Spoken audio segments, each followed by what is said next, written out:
Sorry, నేను చెప్పేది విను ఒకసారి. అయినా నా దగ్గరికి ఎందుకు వచ్చావు? ఉన్నాడుగా నీ ఫ్రెండ్, వాడి దగ్గరికి వెళ్ళి బాగా రాసుకు పూసుకు తిరగండి. వాడు నా ఫ్రెండే. ఉన్నాలే, నీకే ఓ పెద్ద ఫ్రెండ్. ఏం తెలుసే నీకు నా ఫ్రెండ్ గురించి? రోడ్డు మీద ఇద్దరు అమ్మాయిలు వెళ్తుంటే మామ ఒక అమ్మాయి నీకు ఇంకొక అమ్మాయి నాకు అంటాడే, అదే నా ఫ్రెండ్. మామ నా దగ్గర 20 రూపాయలు ఉన్నాయి, టీ తాగుదాం వస్తావా అంటే వాడి దగ్గర డబ్బులే లేకపోయినా కానీ నా కోసం వాడు 100 రూపాయలు పెట్రోల్ కొట్టుకొని వస్తాడే, అదే నా ఫ్రెండ్. వాడు సిగరెట్ తాగుతుంటే మామ నాకు కూడా అంటే వాడికి సిగరెట్ కొనే డబ్బులున్నా కానీ వాడి తగిన సిగరెట్ నాకు ఇస్తాడే, అదే నా ఫ్రెండ్.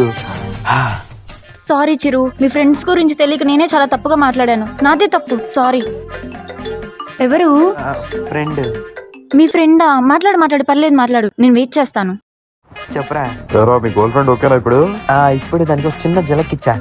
కామ్గా ఉంటే ఏది పడితే అది బాగుతుంది. పాపం మంచిది కదరా అమ్మాయి. అది మంచిదేంట్రా, కామ్గా కనపడి కట్ల పావురా అది. దాని కళ్ళు, దాని వాటం, దాని అనుమానం. దీనమ్మ నేను కామ్గా కనిపించే కట్ల పామునా?